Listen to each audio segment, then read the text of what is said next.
Quasiment 11 h sur BFM TV, soyez les bienvenus dans le live week-end. Présentation du pass vaccinal pour remplacer le pass sanitaire. Conseil des ministres extraordinaire demain, en pleine explosion des cas.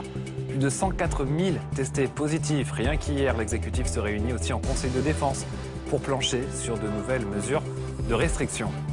Comment ajuster les règles d'isolement? Question vitale pour continuer à faire tourner des secteurs qui le sont tout autant. À l'explosion des infections avec Omicron, il faut ajouter tous les cas contacts. Le nombre d'arrêts maladie a déjà été multiplié par 7 en moins d'un mois et demi.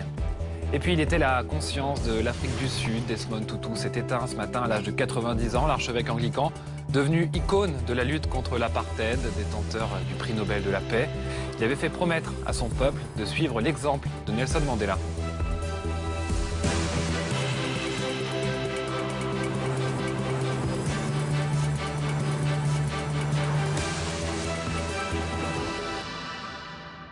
Veillée d'armes donc pour l'exécutif qui planche sur de nouvelles mesures pour tenter de juguler cette nouvelle vague Omicron qui arrive en plus de celle de Delta qui n'est même pas terminée.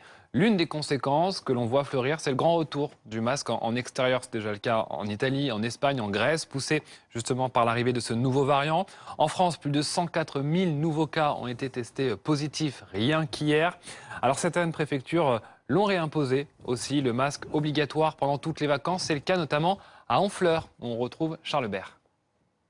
Le port du masque était déjà obligatoire ici sur le marché de Noël, mais vous l'avez dit, désormais la mesure s'étend à l'intégralité du centre-ville ainsi que sur le Vieux-Port que vous voyez ici, le Vieux-Port si emblématique de la ville d'Honfleur. Alors pourquoi cette décision préfectorale? Eh bien habituellement en cette fin d'année, les touristes sont un peu plus nombreux en cette fin d'année dans la station, et puis vous l'avez dit, avec le variant Omicron, eh bien forcément il faut être beaucoup plus prudent. Alors depuis ce matin, on croise des habitants et quelques touristes, et beaucoup n'avaient pas le masque. Ils nous ont dit qu'ils n'étaient pas informés, mais dans la globalité, tous comprennent qu'on en vienne à une telle mesure. Écoutez-les. Non, je ne savais pas du tout que c'était obligatoire. Et pourtant, je le mets assez souvent dans Honfleur, même depuis quelques jours. Moi, je suis pour le masque extérieur, parce que les gens, ils vont savoir s'il faut le mettre ou pas le mettre, s'il y a beaucoup de monde ou pas beaucoup de monde. Donc, il faut mieux carrément...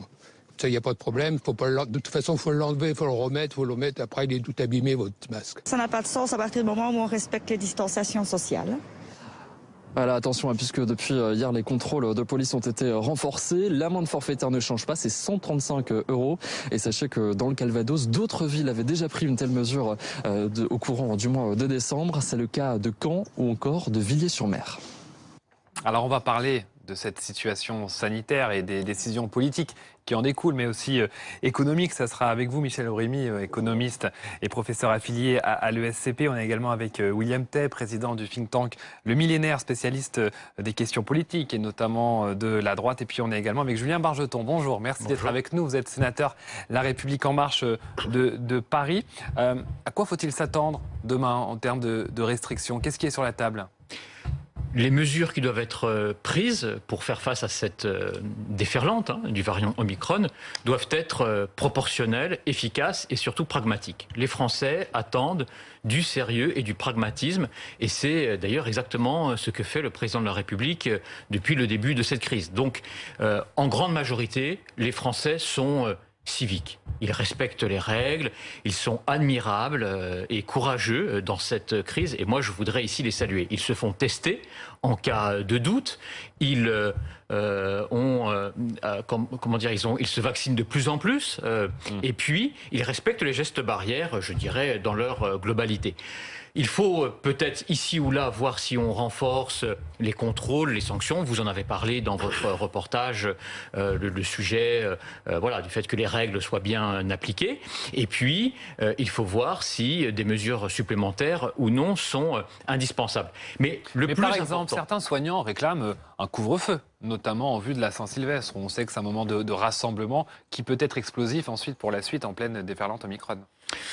À chaque fois, il y a eu des propositions sur la table de la part de médecins, d'experts, et donc elles sont opposées. Et puis ensuite, c'est au gouvernement d'arbitrer, de trancher, c'est normal, c'est le politique qui arbitre. Donc je pense que les Français, de toute façon, seront prudents, comme ils le sont depuis le début, notamment lors du réveillon. C'est-à-dire que la plupart d'entre eux ne vont pas multiplier les contacts, faire des grandes fêtes, parce qu'ils savent bien qu'il y a une situation très particulière cette année. Ce que je pense, c'est que nous devons, comme toujours, trouver l'équilibre entre la poursuite de la vie économique et sociale, la protection indispensable des Français et puis le respect des libertés publiques. C'est ce pragmatisme-là qui doit prévaloir. C'est vrai qu'il y a 104 000 cas, mais ça ne veut pas forcément dire 104 000 malades. Regardons ce qui se passe en Grande-Bretagne, au Danemark. C'est ce que fait le gouvernement, puisque nous sommes un peu en décalage par rapport à ces pays. Donc nous continuons à suivre et nous prenons des mesures proportionnées à la situation. La situation est réévaluée en permanence et les mesures qui sont prises doivent évidemment s'appliquer à la réalité de la situation et des besoins, parce que il faut aussi que nous puissions vivre dans ce contexte. La réalité de la situation, justement, Jérôme Marty, je vous salue. Merci d'être notre invité dans le Live Weekend sur BFM TV. Vous êtes médecin généraliste. On a franchi une barre symbolique hier, celle des 100 000 nouveaux cas en une seule journée, un peu plus de 104 000 pour être plus précis. Et il semble que ce ne soit que le début. Ben oui, alors on savait qu'Omicron était extrêmement contaminant, on savait qu'il allait frapper plus de personnes. Vous l'avez dit, 104 000 cas, c'est le record toute catégorie depuis le début de la Covid sur notre territoire. Ceci dit, je rebondis sur ce que vient de dire votre interlocuteur. Ce qu'il faut regarder, c'est l'impact sur les hôpitaux. Ce qu'il faut regarder, c'est ce qui risque d'arriver dans les semaines qui viennent.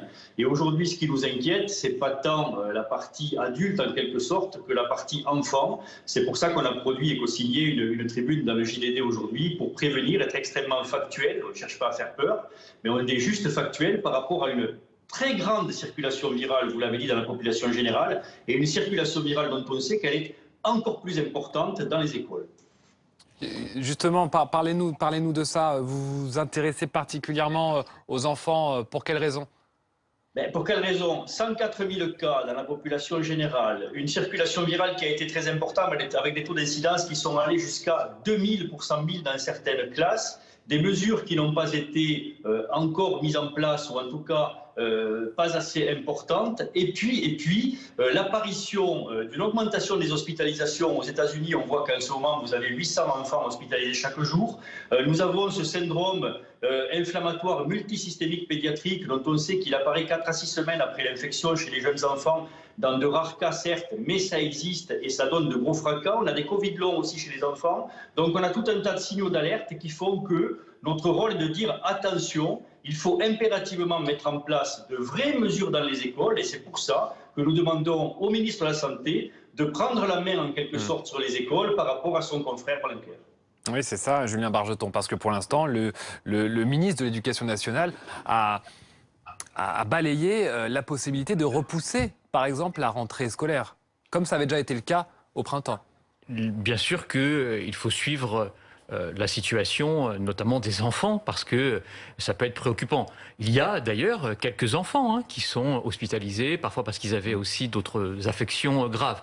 Donc il faut regarder, il n'y en a pas énormément, mais il y en a, et bien sûr que ces cas nous importent. Le choix qui a été fait depuis le début a été de maintenir au maximum ouverts les écoles, les transports et les entreprises.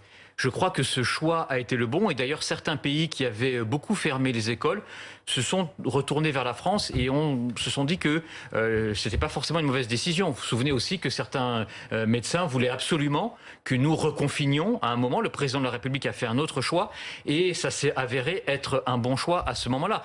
Parce qu'il faut aussi tenir compte des conséquences sociales, des conséquences psychologiques pour les enfants. Il y a des enfants qui vivent cette crise depuis 2 ans, qui ont aujourd'hui 3 ans ou 4 ans, ils n'ont connu que des masques. Et la Société de pédiatrie nous alerte aussi souvent sur les conséquences de la gestion de la crise, de la fermeture des écoles. Et moi, je me rappelle d'une autre tribune, qui était celle des pédiatres, et qui disait attention, parce que nous avons des enfants qui sont en train d'apprendre à parler et à lire depuis 2 ans dans cette crise. Donc, il faut toujours un équilibre. Alors oui, c'est suivi. On prendra la décision qui s'impose, mais moi, je me méfie toujours un peu du yaka faucon, et notamment sur ce sujet très important des écoles aussi. Je crois que Jérôme Marty a quelque chose à vous répondre. Oui, excusez-moi, monsieur, mais tout n'est pas blanc et tout n'est pas noir. C'est tout à fait juste.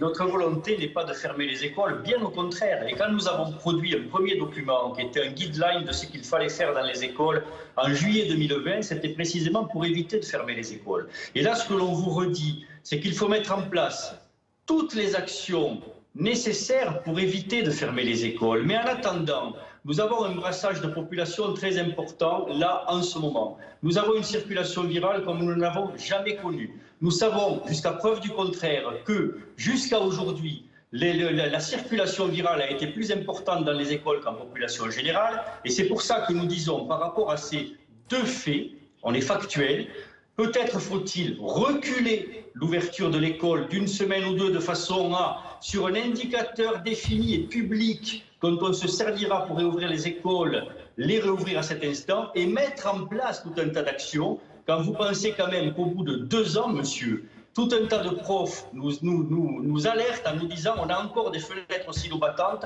nous ne pouvons pas aérer notre classe. Donc il faut quand même que les officiers municipaux, les agents de mairie, etc., aillent dans les écoles, fassent ce diagnostic, regardent si on peut ouvrir, changer les fenêtres, diminuer, enlever les tables doubles dans les écoles, travailler sur les cantines pour pas qu'on ait 300 élèves en même temps qui mangent et qui vont propager le virus. C'est ces choses-là qu'on vous dit, précisément pour empêcher de fermer les écoles. C'est comme ça qu'on joue. Donc quand vous nous répondez « Ah oui, mais je retiens une autre tribune qui visait à ouvrir alors que celle-ci vise à fermer », mais vous ne mettez pas dans le mille, monsieur. Notre but, c'est pas de fermer les écoles, c'est au contraire de les maintenir ouvertes. Mais vous, faites le job et mettez en place de vraies actions qui permettent qu'on ne ferme pas les écoles demain. Là, en l'occurrence, vous proposez de les fermer puisque vous proposez de décaler d'une semaine la rentrée. Ça revient à ça. Franchement, le décalage de la rentrée scolaire serait une mesure d'extrême prudence à prendre en tout dernier recours. Mais c'est ce que vous aviez fait au printemps dernier, pardon. Il faut regarder la circulation virale. Oui, mais il faut à chaque fois s'adapter à la réalité de la situation. Donc il faut regarder la réalité de la circulation virale. Oui, ça circule dans les écoles. Mais pour l'instant, déjà été fait, et là on bat quand même des records depuis le début. On bat des records depuis le début de cette épidémie.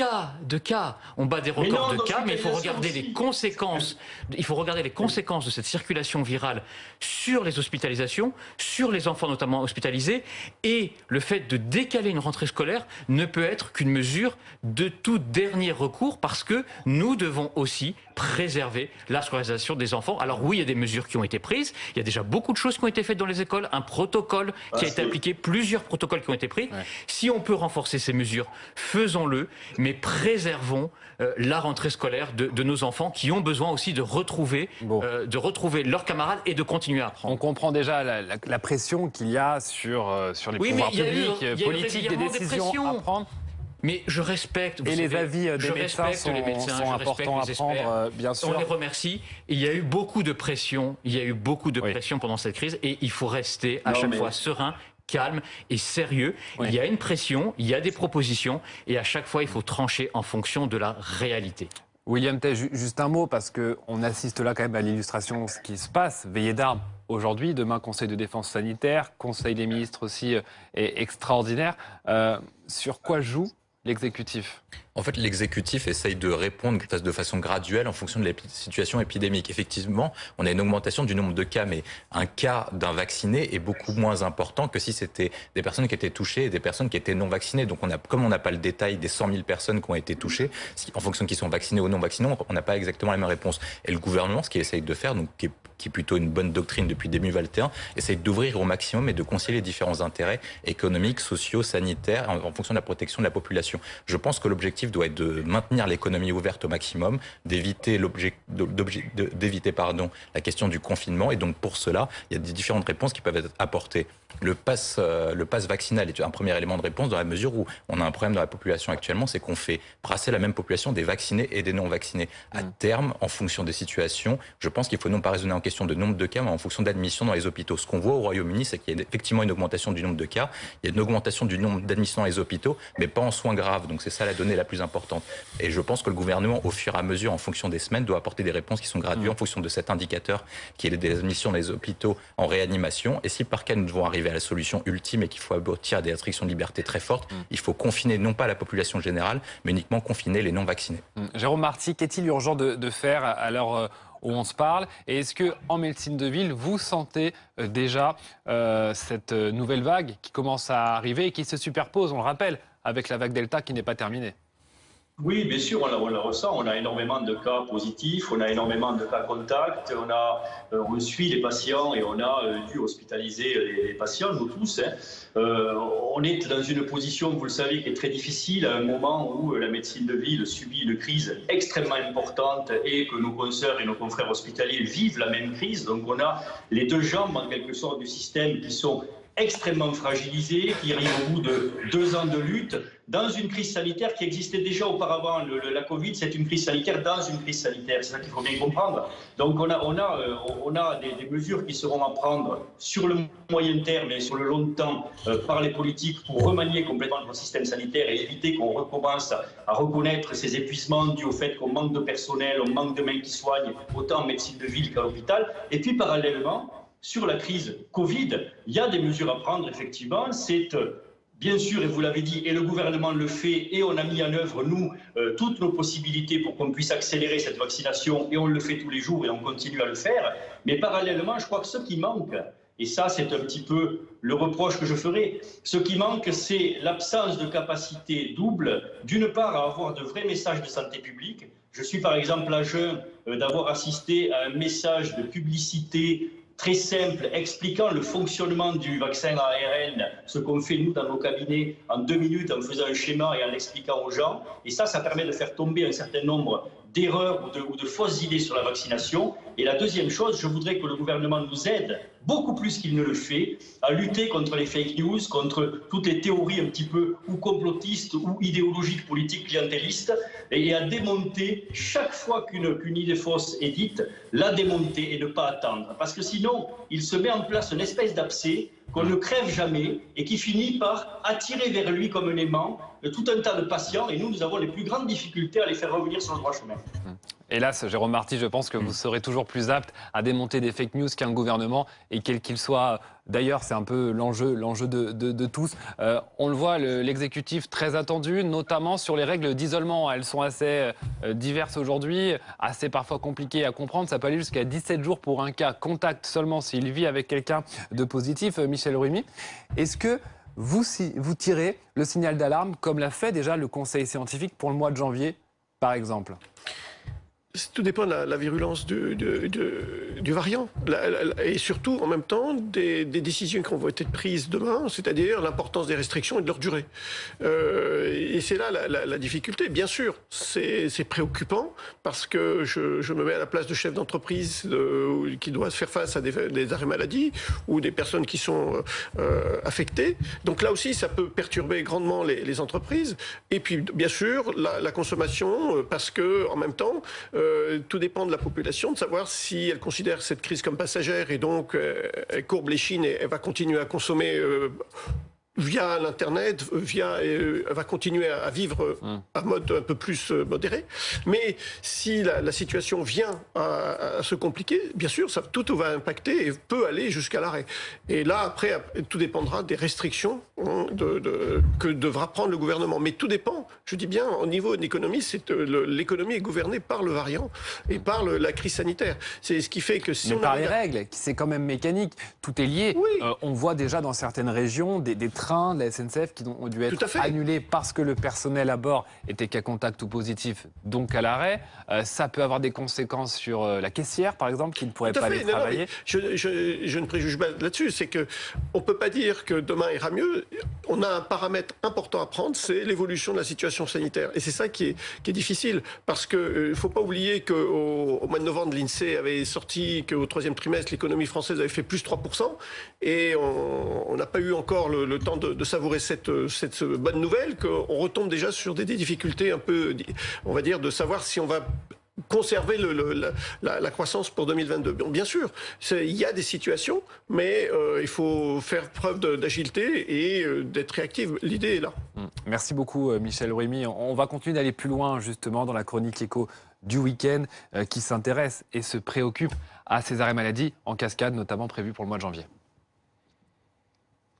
C'est l'heure de votre programme et pourquoi pas de changer de vie. N'attendez plus, devenez conseiller immobilier. IAD, ça fait du bien à l'immobilier. Votre programme avec Samsung Galaxy Entreprise Edition. La solution de mobilité tout en un pour votre organisation.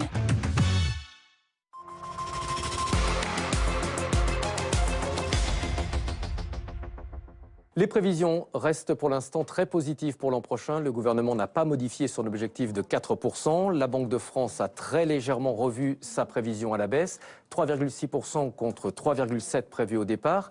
Néanmoins, la situation sanitaire représente un certain nombre de risques pour l'activité économique. Le premier, ce sont d'éventuelles mesures de restriction supplémentaires, couvre-feu, confinement. Dans ce cas, la Banque de France estime que la croissance pourrait être ramenée à seulement 2,2%. C'est pratiquement divisé par deux par rapport à la prévision officielle du gouvernement. L'autre risque, plus difficile à évaluer, ce sont les arrêts maladie qui explosent avec la crise sanitaire. Les scientifiques estiment que le nombre de contaminations au variant Omicron double tous les 2 à 3 jours, entraînant également une augmentation du nombre de cas contacts. Et compte tenu des mesures d'isolement qui doivent être mises en place, les entreprises sont confrontées à une pénurie de main-d'œuvre et donc ça va impacter obligatoirement leur production. Enfin, il y a l'impact psychologique sur la consommation. Selon une enquête OpinionWay publiée cette semaine, 68% des Français se déclarent très ou assez inquiets face à la situation sanitaire en termes de croissance mais aussi en termes d'emploi. Le moral des ménages, on le sait, est souvent lié à la consommation et ça aussi, ça représente un risque pour le début de l'année prochaine.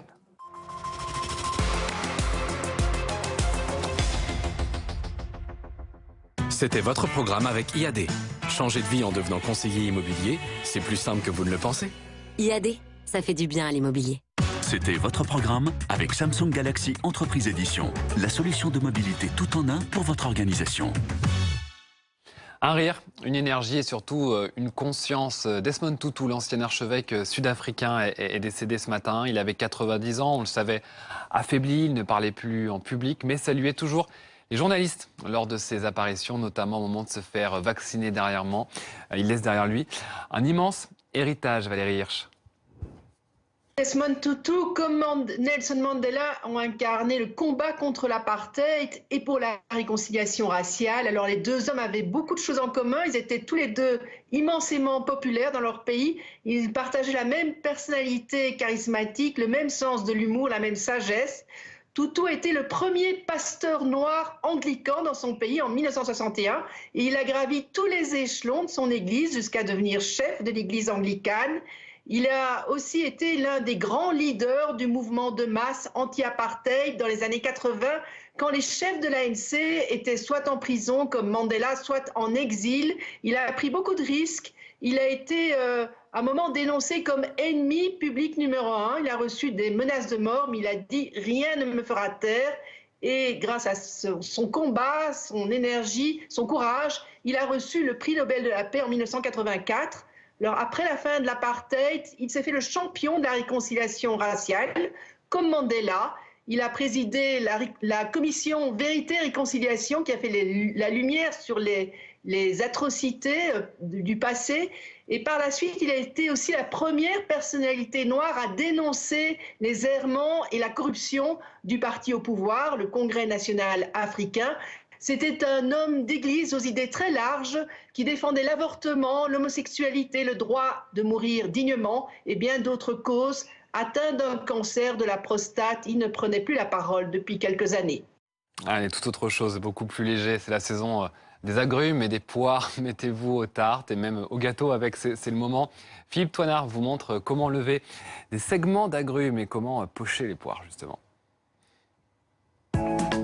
Regardez votre programme avec Flowers Power. Flowers Power, CBD Shop et CBD en ligne.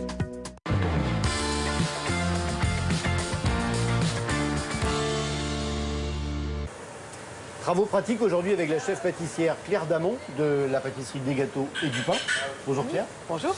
On va apprendre à pas se couper les doigts déjà en pâtisserie, parce que ça peut arriver. Ça peut.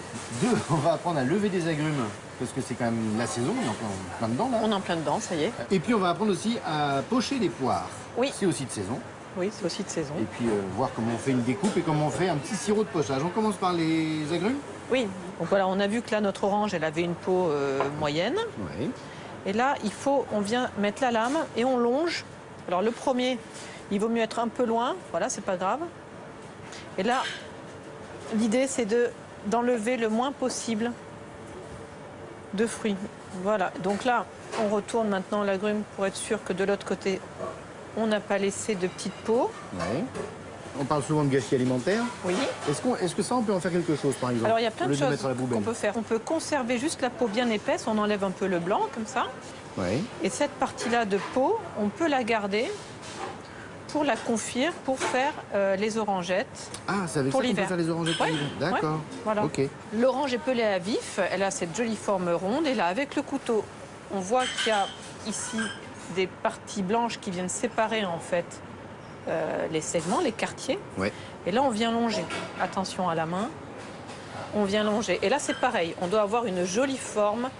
C'est un quartier de lune joli. Alors, ça, c'est pour les agrumes. Ensuite, il y a nos poires. Une poire qu'on va pocher. Il ne va pas falloir qu'elle soit trop mûre. On vient couper, on vient éplucher nos poires.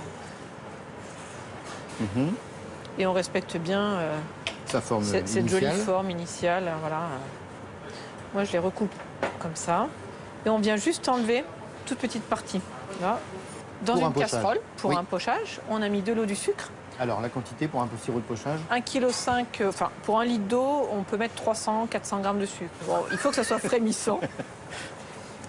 Donc, on plonge nos fruits et on va les laisser, ça peut être 5 minutes. Et comme c'est la saison, tu nous as apporté des créations à base de marron. Marron et poire, c'est un beau mélange, c'est une belle association aussi. Marron et poire, c'est un très beau mélange. C'est la tarte, ce qu'on appelle la tarte aristée. On va en profiter parce que ce sont les fêtes de fin d'année. On s'offre des livres. On s'offre des livres, on peut.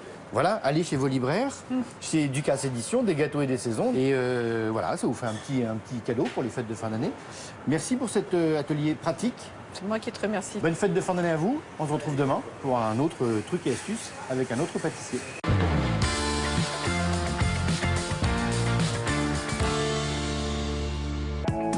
Vous avez regardé votre programme avec Flowers Power.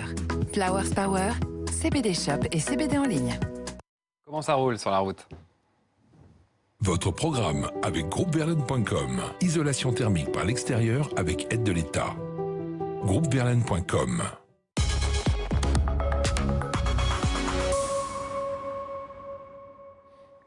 Circulation difficile partout sur le territoire dans le sens des départs aujourd'hui. Ça roule mieux dans le sens des retours, sauf en région parisienne. Classé orange par bison futé. Tout ira mieux demain, vous le voyez.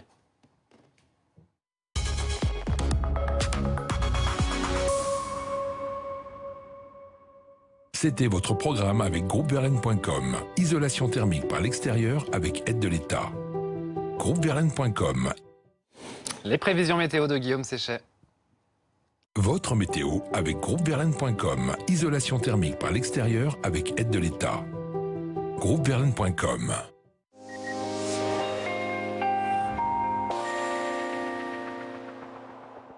Alors il faut savoir que l'air froid était vraiment à nos portes encore ce matin sur l'Allemagne, les Pays-Bas, une partie de la Belgique, moins 15 degrés localement en Allemagne. Mais cet air froid ne va pas nous menacer puisqu'il va avoir tendance à régresser dans les prochaines heures, à tel point que les températures vont monter progressivement la semaine prochaine et nous atteindrons sans doute des records.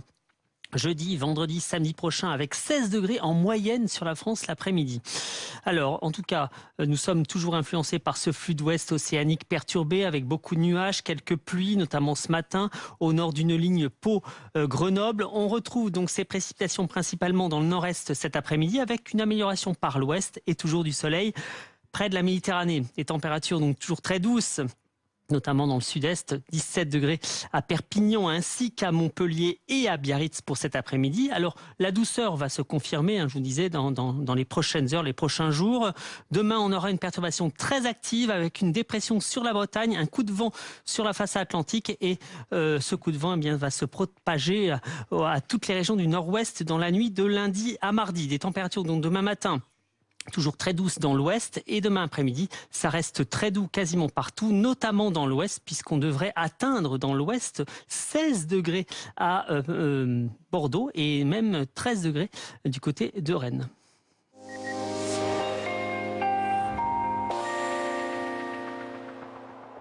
C'était votre météo avec groupeverlaine.com. Isolation thermique par l'extérieur avec aide de l'État. Groupeverlaine.com. Bientôt 10h30 sur BFM TV, 11h30 pardon, soyez les bienvenus si vous nous rejoignez dans le live week-end. Terminé le pass sanitaire, plus que quelques jours avant qu'il devienne un pass vaccinal. Le projet de loi est en tout cas présenté demain au Conseil des ministres extraordinaire, sauf surprise. Il devrait entrer en application dès la mi-janvier. 104 000 nouveaux cas positifs hier et la vague Omicron débute seulement sa déferlante. L'exécutif pressé de prendre des mesures d'urgence par les soignants pour sauver l'hôpital. Un conseil de défense sanitaire a lieu demain. Également, il planchera sur de nouvelles restrictions à prendre avant la fin de l'année. Et puis l'éruption du volcan de La Palma, officiellement terminée aux Canaries. Elle aura duré un peu plus de 3 mois. C'est la plus longue que l'île ait connue. Aucun mort, mais d'énormes dégâts. On fera le point.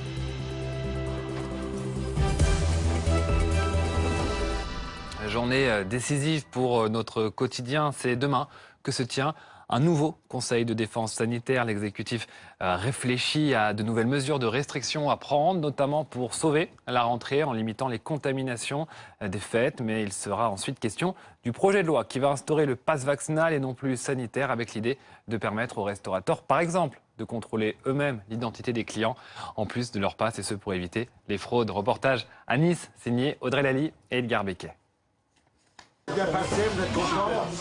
Face à la circulation de faux passes sanitaires, l'exécutif veut durcir le ton. En plus du QR code, les restaurateurs pourraient être autorisés à contrôler l'identité de leurs clients en cas de doute. Certains craignent de ne pas pouvoir assumer cette tâche. Ces contrôles plus réguliers leur rajouteraient du travail. J'ai déjà beaucoup de travail. Nous, on essaie de suivre les règles, le jeu, pour essayer de limiter et continuer à travailler. Passer à un métier de policier et de demander les cartes d'identité à des gens qui viennent vous donner du bon argent, ça peut créer certaines tensions. Des tensions qui inquiètent également dans certaines brasseries. Ce directeur craint des réactions agressives de la part de certains clients. On est des vendeurs de plaisir et de détente, on est là pour faire passer un bon moment aux gens. Déjà, le contrôle du pass sanitaire, ça a été un problème parce que c'est mal vécu par les gens. Donc si en plus, maintenant, on contrôle leur identité, je pense qu'on va contrôler l'identité qu'à ceux qui auront voulu frauder. Et cela vont nous poser un vrai problème. Ce projet de loi sera présenté au Parlement en janvier prochain. D'après le ministère de l'Intérieur, 182 000 faux passes sanitaires ont été identifiés depuis l'instauration du dispositif l'été dernier. Et on en parle avec nos invités, toujours avec nous, notamment Julien Bargeton. Vous êtes sénateur LaREM de Paris. Ce pass vaccinal, c'est la solution? Ça va nous permettre de lutter vraiment contre cette nouvelle vague? Parce que certains disent, être vacciné c'est bien, mais avoir un test négatif à l'entrée d'un établissement, c'est peut-être plus efficace.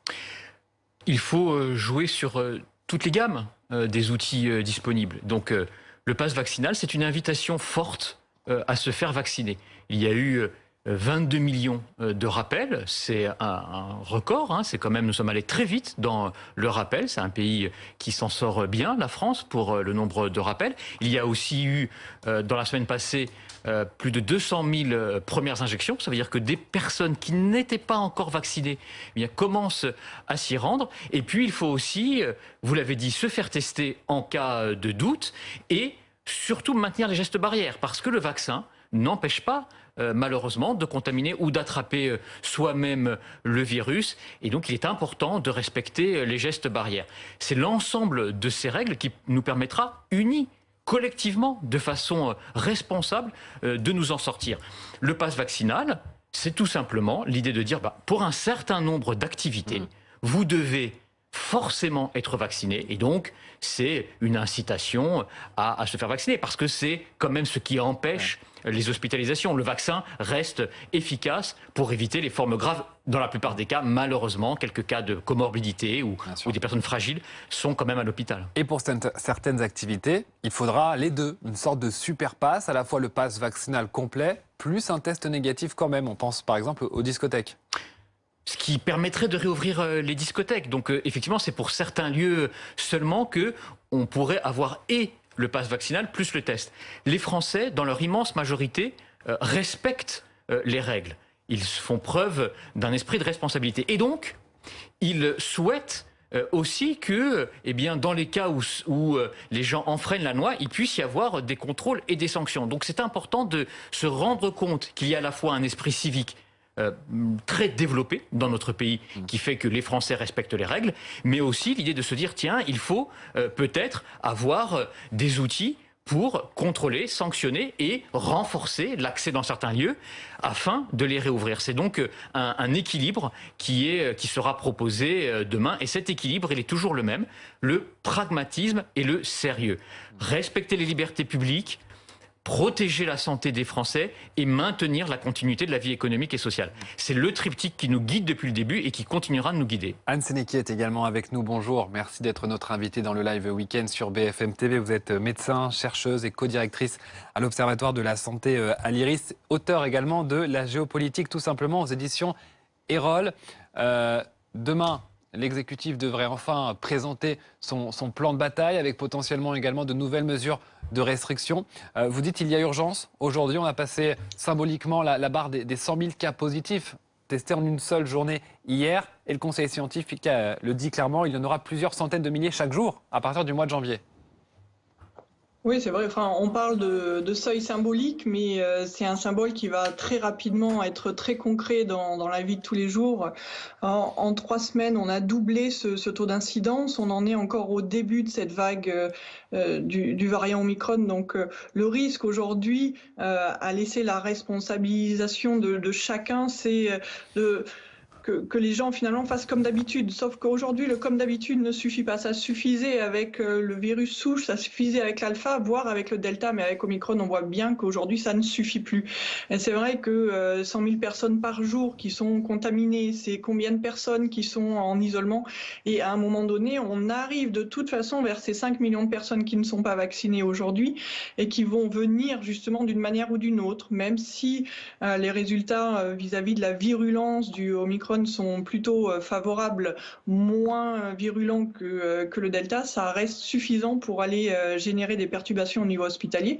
Et quand on parle de perturbations au niveau hospitalier, ça n'est pas juste au niveau du Covid, mais au niveau de toute la santé de tous les Français, que l'on parle du Covid ou pas, puisque avec le déclenchement des plans blancs à travers la France, on voit bien que des opérations ont été reportées, on a des retards de prise en charge parce qu'il n'y a plus de place pour les personnes, et ainsi de suite, et ainsi de suite. Donc oui, il y a un vrai risque aujourd'hui. Mais est-ce qu'on peut vraiment échapper à, non pas cette déferlante de cas, parce qu'on le voit, elle est déjà en cours, peut-être à la déferlante à l'hôpital, c'est ce qui est le plus risqué, parce que ce pass vaccinal, vous me corrigez Julien Bargeton si je dis une bêtise, il devrait entrer en application à partir du 15 janvier. Vu la vitesse fulgurante et inédite à laquelle se développe ce variant Omicron, où est-ce qu'on en sera le 15 janvier ? Oui, alors la vaccination, on le sait bien, sur une primo-vaccination, le taux maximum de protection n'est pas atteint avant plusieurs semaines. Donc on sait très bien que pour le ici et maintenant, et c'est ce pourquoi finalement les autres pays européens ont donné des mesures où il y avait plus de... on va dire restrictions, parce qu'au final, il s'agit de cela dans le ressenti de la population, pour justement éviter ces chaînes de transmission qui vont en s'augmentant de manière exponentielle. La vaccination, elle nous protégera dans 2 semaines, dans 1 mois. On a besoin de cette protection-là dans 2 semaines, dans 2 mois, parce que l'on voit aujourd'hui que les choses vont tellement vite que l'on ne peut pas dire que dans 1 mois, ça sera bon, on n'aura pas besoin que les gens soient vaccinés. Au contraire, on en aura besoin. Donc il y a effectivement cette nécessité absolue de vacciner aujourd'hui les gens et passe vaccinal, on a envie de dire, c'est encore une étape supplémentaire avant d'une obligation de vaccin. Peut-être qu'un jour, il faudra quand même y arriver, mais à côté de ça, ça n'est pas suffisant et je pense qu'il faut vraiment faire passer ce message et pour la population et pour l'exécutif parce que ici et maintenant il y a un sérieux problème parce que justement on parle pas de confinement mais finalement si tout le monde doit s'isoler qui est cas contact, en parler, ça fait énormément de personnes. À un moment donné on va avoir des arrêts de travail et on le voit déjà sans parler du service hospitalier en général ou même les commerces dans vos proches et je pense que tous les auditeurs sont capables aujourd'hui de citer un commerce qui est fermé, qui commence plus tard ou qui ferme plus tôt parce que justement il y a du manque de personnel du fait justement de cet isolement et de ces cas positifs. Donc oui, justement, on a un chiffre qui en dit long là-dessus, c'est plus 740% l'augmentation des arrêts maladie en 1 mois et demi, et ce, seulement pour cause de cas contacts. On ne parle même pas des cas positifs qui ne sont pas pris en compte dans ce chiffre. Les conséquences sur notre économie, eh bien, elles se font déjà sentir. Problème dans le ramassage des ordures, par exemple, à Bordeaux, des théâtres fermés un peu partout, même des trains supprimés. Et ça ne devrait qu'empirer d'ici le mois de janvier. Voyons les implications au Royaume-Uni, où la dynamique épidémique, on le sait, a 2 semaines d'avance sur nous avec notre correspondante à Londres, Marion Russell. Pour vous donner une petite idée de la situation sanitaire au Royaume-Uni, les autorités estiment qu'un Britannique sur 35 a eu le Covid la semaine dernière.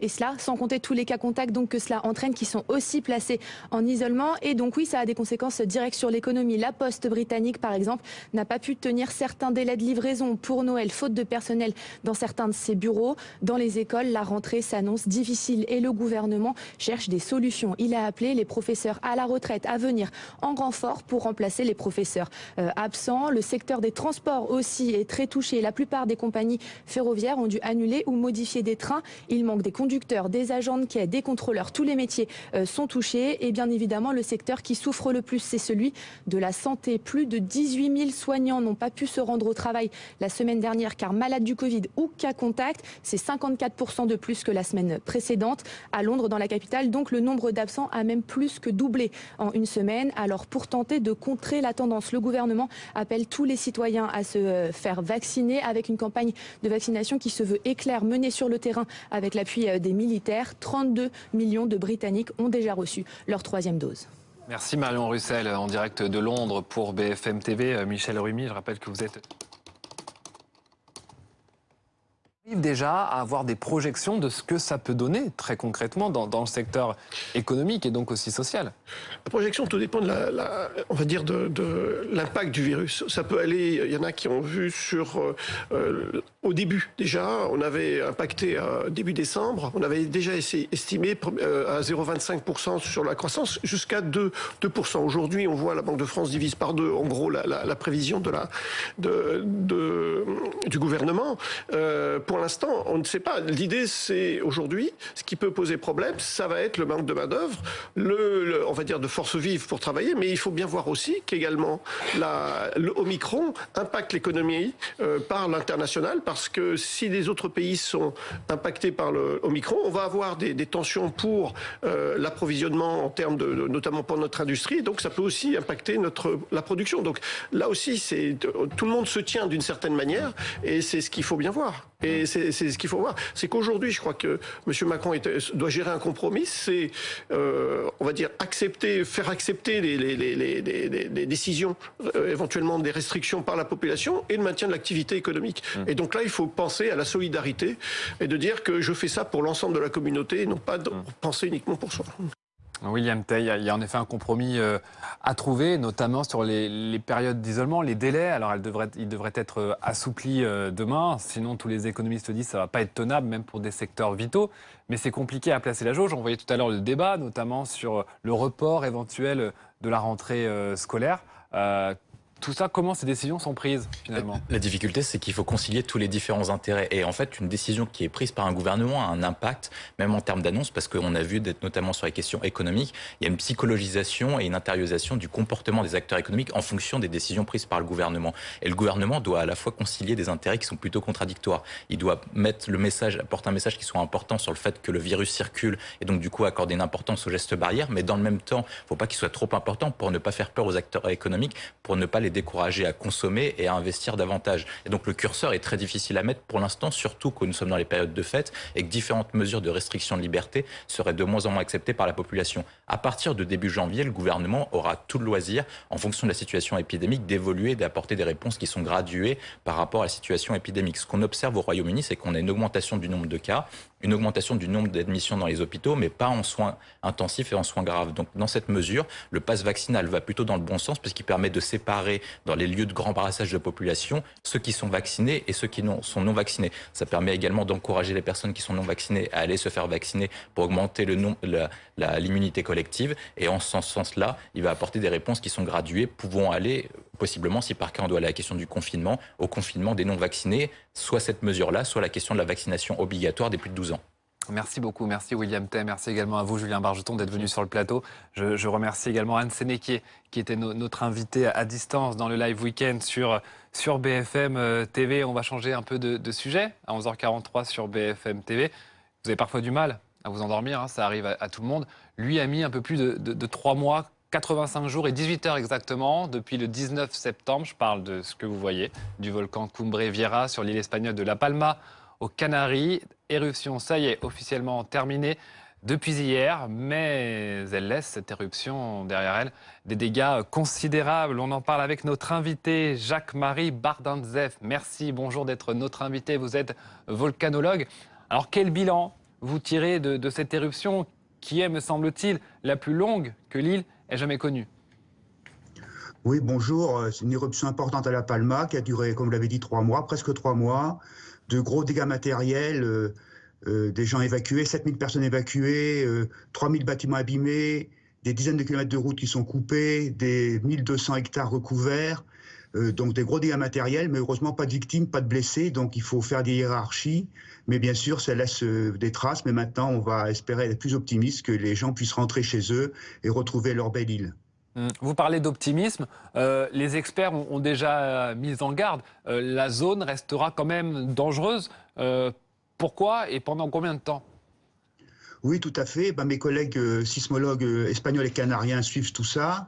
Il faut comprendre que pendant la crise volcanique, il y avait jusqu'à 373 séismes par jour, 376. Depuis l'arrêt, il y a quelques jours, depuis 10 jours, il y a seulement 20 séismes par jour, mais déjà ce matin, il y avait déjà 10 séismes depuis ce matin. Donc c'est comme un dormeur humain qui se réveille dans la nuit, qui se rendort. Au début, il y a des soubresauts, il peut de nouveau se réveiller. Donc bien sûr, on va être vigilant, enfin mes collègues vont être vigilants, parce qu'on a encore trop peu de recul, mais 10 jours, ça semble être une bonne indication, et ce qui a été décidé par la Commission qui a raison dans ce sens-là.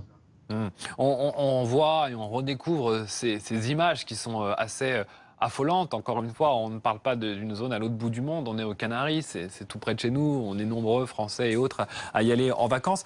7000 personnes ont dû être évacuées, 7000. En réalité, quand il y a ce genre d'éruption, c'est quoi le principal risque ? Là, c'est une éruption qui est encore restée modeste. C'est-à-dire, en fait, il y a eu des coulées de lave. Donc, les coulées de lave, on peut les éviter, on peut reculer. Le panache de cendres est monté à 3000 mètres de hauteur. Donc, ça reste modeste. Il y a des éruptions en Indonésie ou au Tonga, où il y a les panaches qui montent à 15 km de hauteur. Donc, les risques, c'est bien sûr des gaz qui sont emportés par le vent, les brûlures. Mais si les gens sont évacués de quelques kilomètres, donc mes collègues avaient fait une zone d'exclusion de quelques kilomètres autour du volcan, on va dire qu'il n'y avait pas de danger pour les humains. Merci beaucoup Jacques-Marie Bardantzev d'avoir été notre invité dans le live week-end sur BFM TV pour cette fin donc d'éruption volcanique aux Canaries. Allez, un mot sur l'icône de la lutte contre l'apartheid. On a appris ce matin le décès de Desmond Tutu, prix Nobel de la paix. L'archevêque anglican avait 90 ans, affaibli depuis déjà plusieurs mois. Il ne parlait plus en public, mais il saluait toujours les caméras présentes à chacun de ses déplacements, avec son sourire, son regard malicieux. Comme lors de son vaccin contre le Covid dans un hôpital, le président sud-africain a fait part, je cite, de sa profonde tristesse au nom de toute la nation. Il était tendre et vulnérable dans sa compassion pour ceux qui avaient souffert de l'oppression, de l'injustice et de la violence. 11h47 sur BFM TV, beaucoup plus léger. Des activités pour ces vacances. Nargis Hadji et Juliane Roland nous emmènent au Mont-Saint-Michel. Regardez votre programme avec Flowers Power. Flowers Power, CBD Shop et CBD en ligne.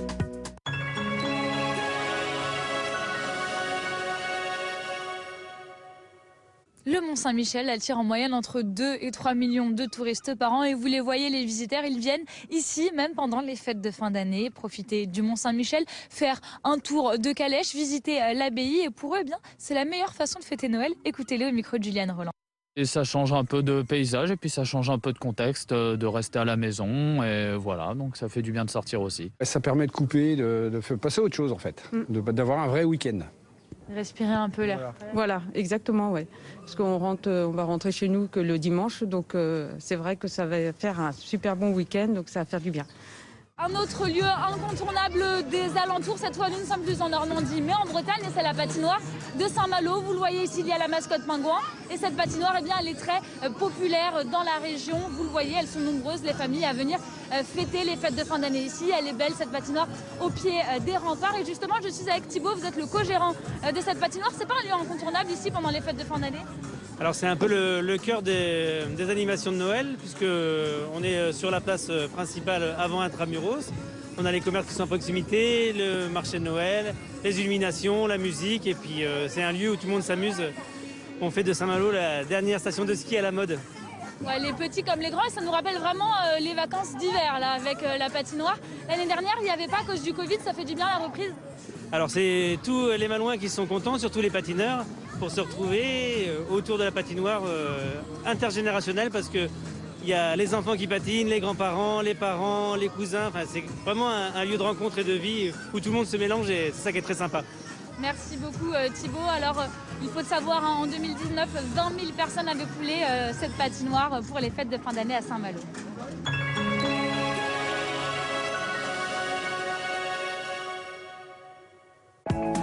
Vous avez regardé votre programme avec Flowers Power.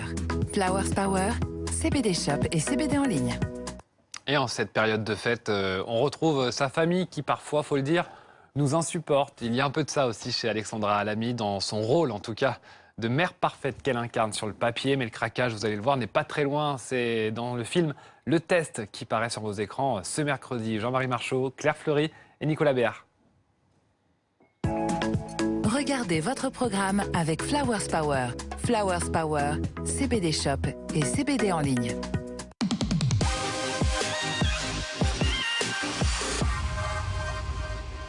Ici on a des règles, tu les respectes, je suis désolée.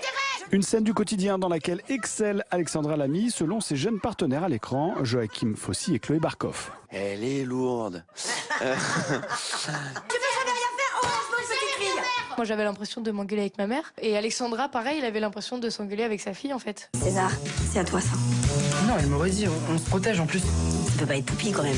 Cette famille ne le sait pas encore, mais elle va passer une épreuve à cause d'un test de grossesse retrouvé dans la poubelle de la salle de bain commune. Mère de famille dynamique, aimante et présente sur le papier, Alexandra Lamy a adoré faire craquer le vernis. À partir du moment où elle a décidé qu'elle aurait une famille, elle s'est complètement oubliée elle, et que d'un coup on sent qu'elle est cassée parce que ça y a cassé tous ses codes. Ta prépa, toi HEC, ton stage à Toronto chez Tati, tu as fait comment avec un enfant sur les bras? Je sais pas maman, je savais même pas que j'avais tous ces projets donc... Tu es vilain comme le fils Péchard. Mais pour se détester avec talent à l'écran, les comédiens ont dû apprendre à s'apprivoiser pendant le tournage qui s'est déroulé durant une période de confinement. Un mal pour un bien qui a permis de resserrer les liens comme nous l'explique Matteo Pérez. Et donc le soir on rentrait à l'hôtel tous ensemble, enfin vraiment pendant 1 mois et demi, 2 mois on était tout le temps tous ensemble, donc c'est clair que quand ça s'arrête c'est un peu brutal. Du coup il y a une énergie positive qui se dégage du film. On ressemble quand même à une famille heureuse. Même si le film souffre parfois d'un manque de rythme, cette comédie légère réussit à nous amuser des galères extraordinaires d'une famille presque normale. Oula, je suis complètement défoncée.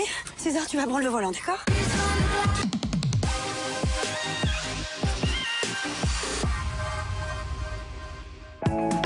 Vous avez regardé votre programme avec Flowers Power.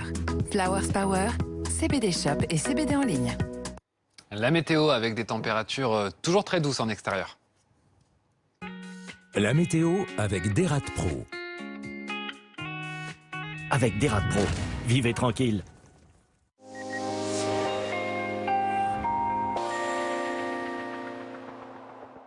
Alors il faut savoir que l'air froid était vraiment à nos portes encore ce matin sur l'Allemagne, les Pays-Bas, une partie de la Belgique, moins 15 degrés localement en Allemagne. Mais cet air froid ne va pas nous menacer puisqu'il va avoir tendance à régresser dans les prochaines heures, à tel point que les températures vont monter progressivement la semaine prochaine et nous atteindrons sans doute des records. Jeudi, vendredi, samedi prochain, avec 16 degrés en moyenne sur la France l'après-midi.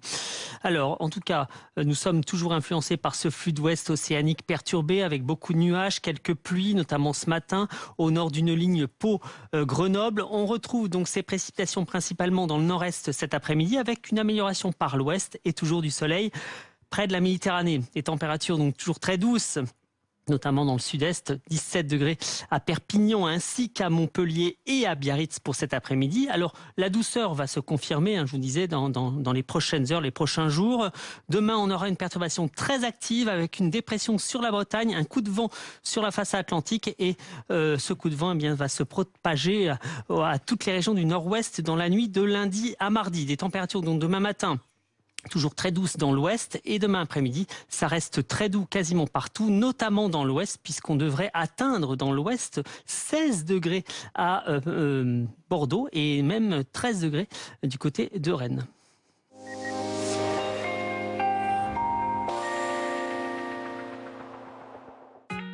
C'était la météo avec Derat Pro.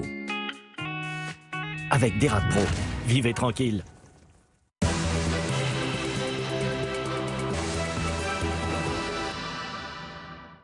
C'est l'heure de votre programme et pourquoi pas de changer de vie. N'attendez plus, devenez conseiller immobilier. IAD, ça fait du bien à l'immobilier. Votre programme avec Samsung Galaxy Entreprise Edition. La solution de mobilité tout en un pour votre organisation. Oui,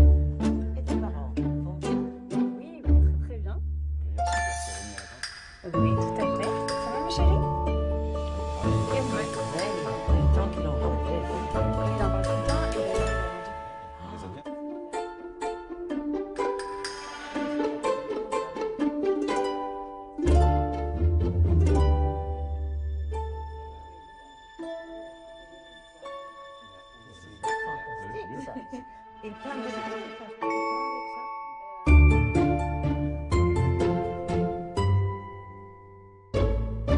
Continuons de prendre soin les uns des autres.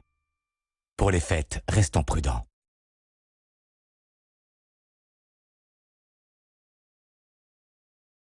Ceci est un message du ministère des Solidarités et de la Santé.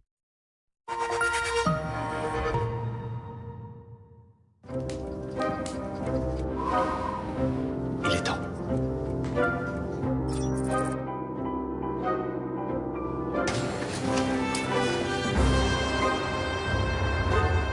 Votre nouveau traîneau. Mais où sont les reines? Bienvenue dans le futur, monsieur.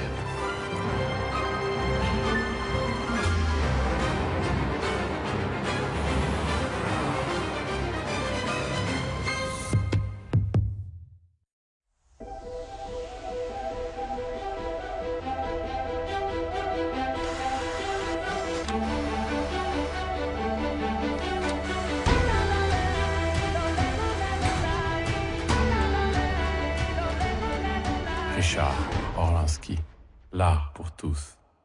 Vendezvotrevoiture.fr. Combien vaut votre voiture? Entrez simplement les informations de votre voiture sur vendezvotrevoiture.fr et recevez le prix de vente en ligne. Vraiment facile, rapide et sûr, je recommande sans hésiter. Pour la reprise, prenez un rendez-vous sûr et sans contact. Allez maintenant sur www.vendezvotrevoiture.fr. Les crises au Liban, en Irak, en Arménie et en Syrie laissent des milliers de familles dans une pauvreté extrême. Les chrétiens d'Orient œuvrent au service de tous pour la reconstruction et dans les domaines de l'éducation et de la santé. Avec l'œuvre d'Orient, aidez-les en faisant un don sur œuvre-orient.fr. Ça, c'est Olivier qui a assuré sa voiture chez l'Olivier Assurance en économisant 251 €. Et ça, c'est encore Olivier qui a eu un accident. Mais qui sait que chez l'Olivier Assurance, 96% des clients sont satisfaits après un sinistre. Et ça, c'est toujours Olivier, ravi de nous savoir élus service client de l'année. Faites comme Olivier, choisissez l'Olivier Assurance. Alors que le monde change, transformez votre carrière, votre vie. Apprenez une langue avec Babel et choisissez une méthode l'expert. Parlez à l'aide de dialogues réalistes et mot après mot, exprimez-vous en toute confiance. Il suffit d'une conversation pour ouvrir un monde d'opportunités. Plusieurs millions de personnes apprennent déjà avec Babel. Vous aussi, téléchargez l'application ou rendez-vous sur babel.com. Vous savez pourquoi j'aime ma banque? Parce qu'elle m'accompagne partout et dans tous mes projets. Elle sait que je suis à la recherche de performance. Hop! Avec elle, de nouvelles perspectives s'ouvrent à moi. Des solutions d'investissement compétitives et le meilleur banque en 2021. Fortunéo, j'aime ma banque. Aujourd'hui, avec Festillant, vous êtes libre. Libre de vous faire plaisir avec un vin aux fines bulles, sans alcool et savoureux. Festillant sans alcool, nature ou aromatisé. Festillant, vivez sans modération.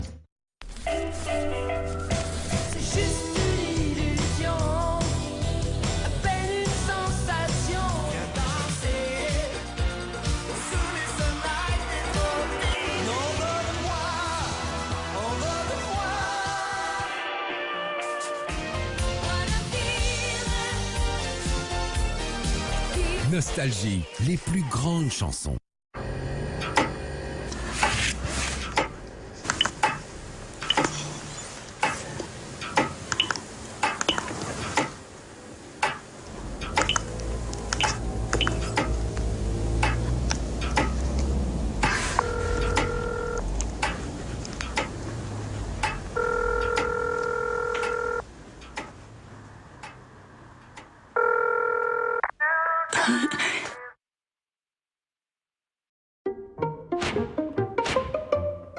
C'est une dégustation dans le noir.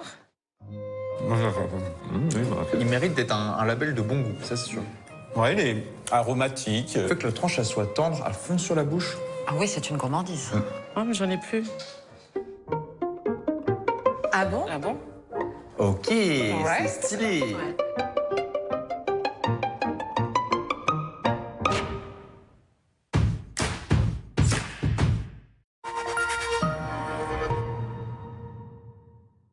C'est l'heure de votre programme et pourquoi pas de changer de vie. N'attendez plus, devenez conseiller immobilier. IAD, ça fait du bien à l'immobilier. Votre programme avec Samsung Galaxy Entreprise Edition. La solution de mobilité tout en un pour votre organisation.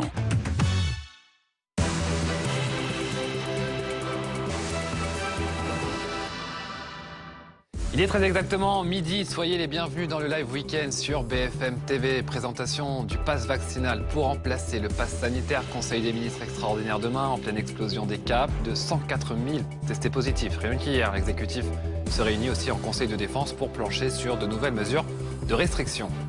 Comment ajuster les règles d'isolement? Question vitale pour continuer à faire tourner des secteurs qui le sont tout autant. À l'explosion des infections avec Omicron, il faut ajouter tous les cas contacts. Le nombre d'arrêts maladie a déjà été multiplié par 7, et ce en moins d'un mois et demi. Et puis il était la conscience de l'Afrique du Sud. Desmond Tutu s'est éteint ce matin. À l'âge de 90 ans, l'archevêque anglican devenu icône de la lutte contre l'apartheid, détenteur du prix Nobel de la paix. Il avait fait promettre à son peuple de suivre l'exemple de Nelson Mandela.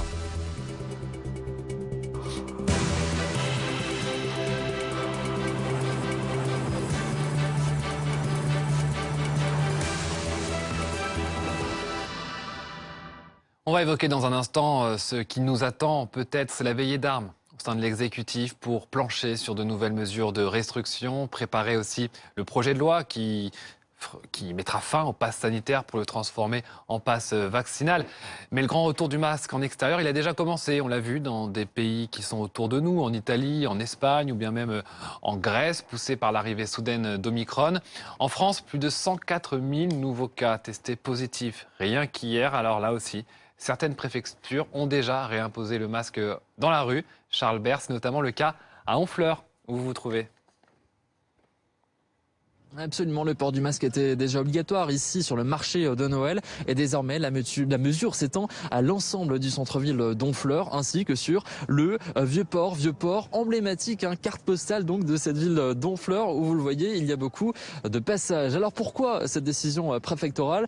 Eh bien habituellement en cette période de fête, de fin d'année, eh bien les touristes sont beaucoup plus nombreux, il y a une hausse de la fréquentation et avec le variant Omicron, l'heure est donc à la prudence. Alors depuis ce matin, on croise beaucoup d'habitants et surtout des touristes français, belges ou encore américains et asiatiques. Beaucoup n'ont pas le masque, d'autres oui. Certains étaient informés de la nouvelle, d'autres pas. Mais en tout cas, globalement, tous comprennent cette décision. Écoutez-les. Je comprends tout à fait avec le nombre de cas maintenant, mais en même temps, on voit qu'il y a pas grand monde ici, donc c'est vraiment des gens qui respectent la barrière, la distance. On savait même pas, enfin voilà quoi, c'est la surprise quoi. Mais bon, ça gâche pas forcément la fête quoi. C'est pas insurmontable de porter le masque. On a un peu l'habitude déjà. Alors depuis ce matin, les contrôles de police ont été renforcés. Pour l'instant, pas d'amende, mais d'ici quelques jours, elle passera à 135 €. Sachez que dans le Calvados, d'autres villes ont déjà appliqué cette mesure. C'est le cas de Caen ou encore de Villers-sur-Mer. Merci beaucoup Charles Bert avec Margot Sèvres donc à Honfleur pour BFM TV où le masque est de nouveau obligatoire dans la rue, donc en extérieur. On va parler de ce qui nous attend en plateau avec mes invités. Bonjour Ilana Wasserstein, vous êtes psychologue clinicienne. On parlera bien sûr avec vous des conséquences. Ça va faire quand même 2 ans qu'on a la tête occupée par cette épidémie qui bouscule également notre quotidien. William Tay est toujours avec nous, président du think tank Le Millénaire. Et puis Patrick Pelloux, en plateau, président de l'Association des médecins urgentistes de France. Est-ce que le médecin demande d'urgence de nouvelles restrictions? Ce qu'il y a actuellement, si c'est appliqué, ça semble suffisant. Les mesures barrières, c'est-à-dire le gel hydroalcoolique, le port du masque, la distanciation physique, de bien aérer l'intérieur. Je pense que, si vous voulez, il y a d'entraîner des restrictions, et ce que vous voulez dire derrière, c'est qu'il ne faut pas aller vers un confinement. Je pense que ça serait contre-productif. J'ai entendu des pédiatres qui réclament qu'on reste et qu'on ne fasse pas la rentrée scolaire comme prévu et qu'on la décale. Je pense que ça serait un tort. Il faut concevoir la société comme une globalité maintenant. Comme vous le disiez à l'instant, ça fait 2 ans. Ça va durer encore quelques années, d'accord? Bon, donc du coup, on ne peut pas avoir sans arrêt un coup près qui soit dans la restriction, qui soit dans la coercition. Il faut vivre avec, ce qui veut dire, en effet, que là, il y a une nouvelle vague, il y a le virus Omicron qui est arrivé, voilà, il se répand largement. Donc du coup, vous voyez, ça fait pas scandale à Honfleur, on reporte le masque partout. Il faut des mesures très simples. Le port du masque partout, c'est peut-être ce qui va arriver là. Bon, mais je suis pas convaincu qu'il faille reculer la rentrée scolaire parce que ça aurait des conséquences pour les enfants qui seront très désagréables. Je vous rappelle juste que là, ce qui a fait déborder les services de pédiatrie, ça a été la prise en charge de la pédopsychiatrie, parce que les enfants vont pas bien. Et donc par conséquent d'avoir comme idée de dire on va restreindre, on va refermer le cinéma, les théâtres, etc. Je pense que ça serait une mauvaise idée. Mais on a franchi hier la barre des 100 000 cas testés positifs, 104 000, sachant que les réels positifs, il y en a sûrement davantage encore. Le Conseil scientifique prévoit plusieurs centaines de milliers de cas par jour. À partir du mois de janvier, ça aura forcément des conséquences à l'hôpital. Ça aura des conséquences à l'hôpital. C'est donc au pouvoir public de faire que l'hôpital soit suffisamment doté pour prendre en charge les malades. Là, quand on voit ce qui est en train de se passer, par manque de personnel, on en est maintenant aussi à fermer des services d'urgence. Là, ça va plus du tout, là. C'est-à-dire que d'un coup, évidemment, les pouvoirs publics, face à ces chiffres, se disent c'est dramatique et donc on va reconfiner. Non, la dynamique qu'il y a, on peut pas, vous voyez, ça va durer encore des années. Donc on peut pas, et on sait très bien que vous restreignez la société, la vie de la société, parce qu'il va y avoir une crise à l'hôpital. Mais on ne peut pas en même temps se laisser faire en voyant que d'un coup, on ferme des services des urgences, on ferme des services, nous manquons, nous sommes à 20 à 30% de lits fermés à l'heure actuelle par manque de personnel. Donc c'est là où les pouvoirs publics, faut qu'ils se remuent. Alors, il y a des hôpitaux qui augmentent la rémunération des heures supplémentaires, mais je pense que s'ils veulent vraiment en faire revenir le personnel à l'hôpital, il faut payer, il faut des mesures structurelles, fonctionnelles de l'hôpital pour que ça fonctionne mieux. Sinon, en effet, si à chaque fois on vous dit « Ah bah ça y est, on a dépassé 100 000 cas, il y a un taux de reproduction qui est dramatique du virus, etc. » Bon, très bien, la seule mesure c'est de reconfiner, on se trompe de traitement pour la société. Ilana Wasserstein, on n'est jamais au bout de nos surprises avec cette épidémie depuis le début. On pensait à la limite qu'il y avait des vagues récurrentes, et puis là on se rend compte que 2 vagues peuvent arriver en même temps. On se rend compte qu'un variant peut être 10 fois plus, enfin je n'ai pas le chiffre exact, mais beaucoup plus contaminant qu'un autre. Et c'est vrai le sentiment que ça ne va jamais s'arrêter. À partir de là, comment on fait, comment on réagit? Il y a beaucoup de personnes par exemple qui s'étaient fait complètement vacciner, qui avaient leur passe en se disant bon bah c'est la règle. Et au bout, la carotte, entre guillemets, c'est le retour à une vie normale. On voit que c'est pas vraiment comme ça que ça se passe. Les mots-clés seront, à mon sens, l'acceptation et l'adaptation. C'est-à-dire que tant qu'on n'accepte pas qu'effectivement l'épidémie, pour vous rejoindre, monsieur, n'est pas terminée et que sans cesse on est dans cette mouvance de l'environnement, on doit s'adapter. Donc si on lutte contre le vent, eh bien, on devient passif, on subit. Et vous dites les enfants vont pas bien. Bah, les enfants sont des éponges. Et en fait, si les adultes eux-mêmes ne vont pas bien, les enfants n'iront pas bien. Donc, pour que les adultes aillent bien, ils doivent plus accepter la situation et s'adapter, à savoir qu'est-ce qu'ils peuvent faire pour vivre la situation au mieux. On va dire qu'il va y avoir là, notamment pendant les fêtes, beaucoup de gens qui sont isolés.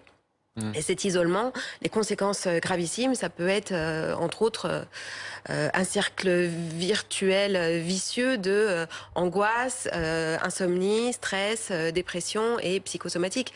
Donc, à partir du moment où les gens restent acteurs de leur vie, qu'ils se disent qu'ils ont quand même le choix, ils ont un minimum de choix, mais ils ont une possibilité de faire en sorte de s'apporter à eux-mêmes un peu de douceur, un peu de bien-être, d'avoir des pensées qui sont plutôt rafraîchissantes, ou en tout cas arrêter de se polluer avec des pensées en boucle, avec ce qu'on n'a pas, plutôt penser à ce qu'on a. Voilà, on peut s'orienter quand même dans un certain bien-être qui va donner une certaine sécurité à l'intérieur de soi. Et quand on se sent en sécurité à l'intérieur de soi, on est beaucoup plus apaisé. Si on est plus apaisé, on se sent plus calme et on peut prendre de meilleures décisions. Ce sont parfois les décisions politiques qui poussent à l'isolement. Les règles, les délais d'isolement, ce sont des règles qui ont été prises. Par exemple, ça peut aller jusqu'à 17 jours d'isolement, non pas si vous êtes cas positif, si vous êtes cas contact d'une personne positive avec laquelle vous vivez.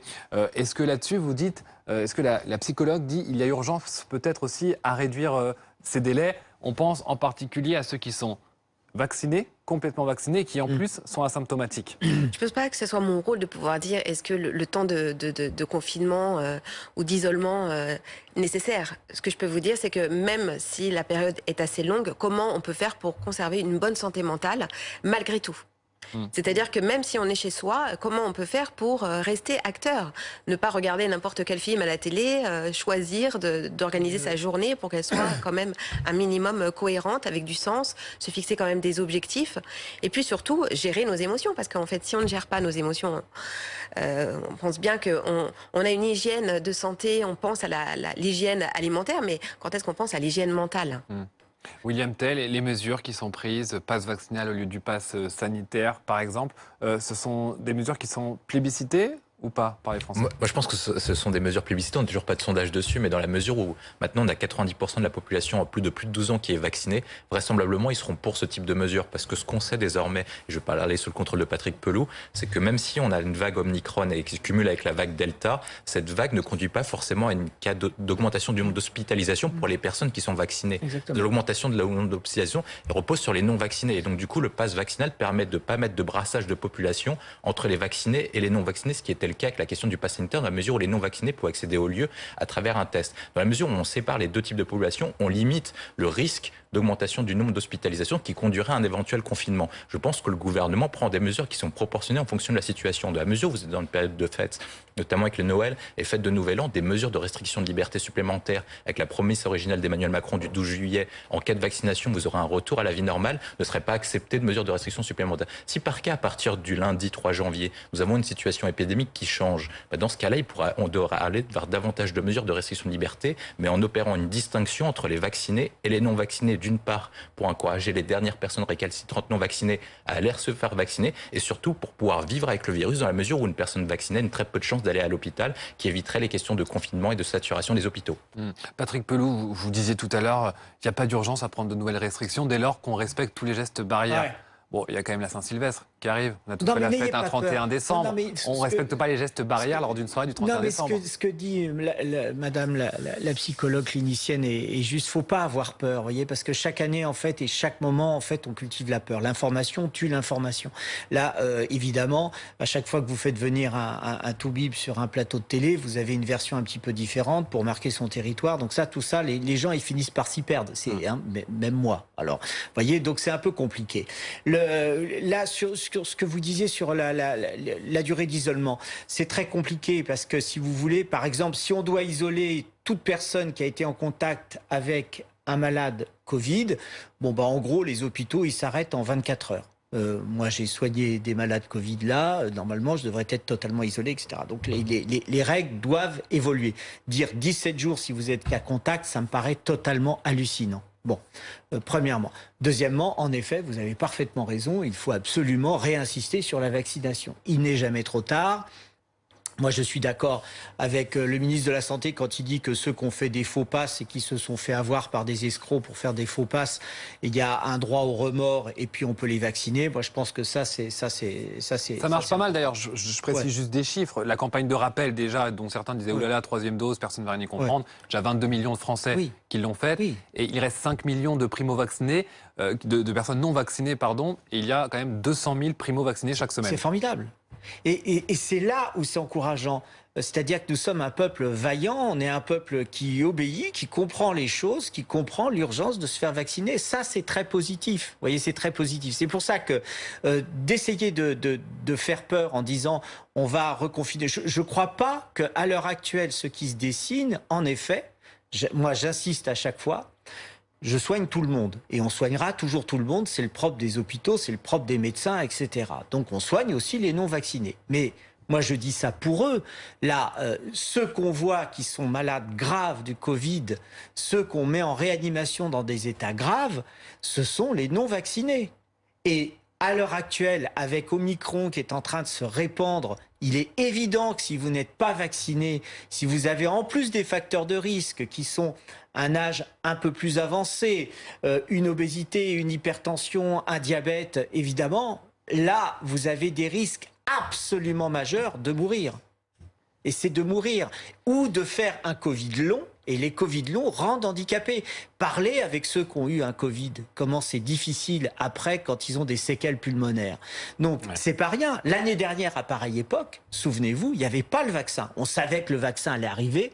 Voilà. On était à J-1, Morissette, 27 décembre. J-1, bon, voilà, cette année, on a le vaccin. Donc, ça sert à rien de faire peur. Moi, je pense qu'il faut bien faire la fête avec un petit comité, en aérant bien la pièce, mais évidemment, se faire plaisir parce que c'est les fêtes, parce qu'on voit ceux qu'on aime, etc., c'est hyper important et stratégique, parce que si vous avez un bon moral, eh bien, la santé suivra, d'accord ? Et ça, c'est important. Psychologiquement, ça peut parfois quand même paraître compliqué. On comprend les arguments sanitaires, mais il est question, par exemple, dans certains lieux, comme dans les discothèques, d'imposer un double pass vaccinal, bien sûr, en plus d'un test négatif. Et c'est vrai que parfois, dans la tête des gens, on peut se dire, mais quand est la fin ? À ça, il faut ajouter déjà les annonces, peut-être de prochaines doses de rappel à venir, à une certaine récurrence. Et les gens peuvent se dire, mais en fait, on a l'impression qu'on pense à arriver à sortir de la crise, et finalement, on n'y arrive jamais, donc on nous impose de nouvelles restrictions. C'est pour ça qu'il faut éviter d'anticiper. Parce que quand on anticipe trop dans le négatif, de toute façon, on va sécréter du cortisol et donc du stress. Et si on anticipe de manière positive et ça se passe pas comme on avait prévu, on va être déçu. Et donc là aussi, de toute façon, on va sécréter du cortisol. Or, le cortisol va diminuer nos défenses immunitaires. Donc, il faut absolument rester le plus positif et le plus serein possible. Et en restant serein, ça implique de vivre l'instant présent. On ne sait pas quand est-ce que ça va s'arrêter. Soyons déjà contents que l'on puisse savourer, profiter dans les discothèques, j'ai envie de dire. Le message est passé, vous restez avec nous. On va venir aussi également sur ce rire, cette énergie, surtout cette conscience qu'il laisse. L'ancien archevêque sud-africain est décédé ce matin. Il avait 90 ans. Desmond Tutu, on le savait, affaibli. Il ne parlait plus en public, mais saluait quand même toujours les journalistes lors de ses apparitions, notamment au moment de se faire vacciner, puisqu'on en parlait. Il laisse derrière lui un immense héritage, Valérie Hirsch. Desmond Tutu comme Nelson Mandela ont incarné le combat contre l'apartheid et pour la réconciliation raciale. Alors les deux hommes avaient beaucoup de choses en commun. Ils étaient tous les deux immensément populaires dans leur pays. Ils partageaient la même personnalité charismatique, le même sens de l'humour, la même sagesse. Tutu était le premier pasteur noir anglican dans son pays en 1961 et il a gravi tous les échelons de son église jusqu'à devenir chef de l'église anglicane. Il a aussi été l'un des grands leaders du mouvement de masse anti-apartheid dans les années 80, quand les chefs de l'ANC étaient soit en prison comme Mandela, soit en exil. Il a pris beaucoup de risques. Il a été à un moment dénoncé comme ennemi public numéro 1. Il a reçu des menaces de mort, mais il a dit « rien ne me fera taire ». Et grâce à son combat, son énergie, son courage, il a reçu le prix Nobel de la paix en 1984. Alors, après la fin de l'apartheid, il s'est fait le champion de la réconciliation raciale. Comme Mandela, il a présidé la commission Vérité et Réconciliation qui a fait la lumière sur les atrocités du passé. Et par la suite, il a été aussi la première personnalité noire à dénoncer les errements et la corruption du parti au pouvoir, le Congrès national africain. C'était un homme d'église aux idées très larges qui défendait l'avortement, l'homosexualité, le droit de mourir dignement et bien d'autres causes. Atteint d'un cancer de la prostate, il ne prenait plus la parole depuis quelques années. Midi 18 sur BFM TV, c'est la saison des agrumes et des poires. Mettez-vous aux tartes, c'est peut-être le moment, aux gâteaux même qui vont avec. Philippe Toinard vous montre comment lever des segments d'agrumes et comment pocher des poires. Regardez votre programme avec Flowers Power. Flowers Power, CBD Shop et CBD en ligne.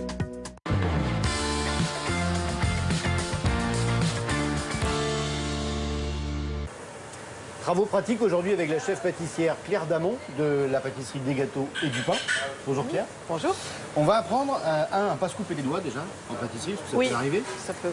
2, on va apprendre à lever des agrumes, parce que c'est quand même la saison, on est en plein dedans là. On est en plein dedans, ça y est. Et puis on va apprendre aussi à pocher des poires. Oui. C'est aussi de saison. Oui, c'est aussi de saison. Et puis voir comment on fait une découpe et comment on fait un petit sirop de pochage. On commence par les agrumes. Oui, donc voilà, on a vu que là notre orange, elle avait une peau moyenne. Oui. Et là, on vient mettre la lame et on longe. Alors le premier, il vaut mieux être un peu loin, voilà, c'est pas grave. Et là, l'idée c'est d'enlever le moins possible de fruits. Voilà, donc là, on retourne maintenant l'agrume pour être sûr que de l'autre côté, on n'a pas laissé de petites peaux. Oui. On parle souvent de gâchis alimentaire. Oui. Est-ce que ça, on peut en faire quelque chose, par exemple? Alors, il y a plein de choses qu'on peut faire. On peut conserver juste la peau bien épaisse, on enlève un peu le blanc, comme ça. Oui. Et cette partie-là de peau, on peut la garder pour la confire, pour faire les orangettes. Ah, c'est avec ça qu'on peut faire les orangettes pour l'hiver. D'accord. Ouais, voilà. Ok. L'orange est pelée à vif, elle a cette jolie forme ronde. Et là, avec le couteau, on voit qu'il y a ici des parties blanches qui viennent séparer, en fait, les segments, les quartiers. Ouais. Et là, on vient longer. Attention à la main. On vient longer. Et là, c'est pareil. On doit avoir une jolie forme. C'est un quartier de lune joli. Alors, ça, c'est pour les agrumes. Ensuite, il y a nos poires. Une poire qu'on va pocher. Il ne va pas falloir qu'elle soit trop mûre. On vient couper. On vient éplucher nos poires. Et on respecte bien sa forme cette jolie forme initiale. Voilà. Moi, je les recoupe comme ça. Et on vient juste enlever toute petite partie. Là. Dans Pour un une pochage. casserole, pour Oui. un pochage, on a mis de l'eau, du sucre. Alors, la quantité pour un peu de sirop de pochage? 1,5 kg, enfin, pour 1 litre d'eau, on peut mettre 300-400 grammes de sucre. Bon, il faut que ça soit frémissant. Donc, on plonge nos fruits et on va les laisser, ça peut être 5 minutes. Et comme c'est la saison, tu nous as apporté des créations à base de marron. Marron et poire, c'est un beau mélange. C'est une belle association aussi. Marron et poire, c'est un très beau mélange. C'est la tarte, ce qu'on appelle la tarte aristée. On va en profiter parce que ce sont les fêtes de fin d'année. On Ce sont s'offre les des fêtes. livres. On s'offre des livres, on peut. Voilà, allez chez vos libraires, chez Ducasse Édition, des gâteaux et des saisons. Et voilà, ça vous fait un petit cadeau pour les fêtes de fin d'année. Merci pour cet atelier pratique. C'est moi qui te remercie. Bonne fête de fin d'année à vous. On se retrouve demain pour un autre truc et astuce avec un autre pâtissier.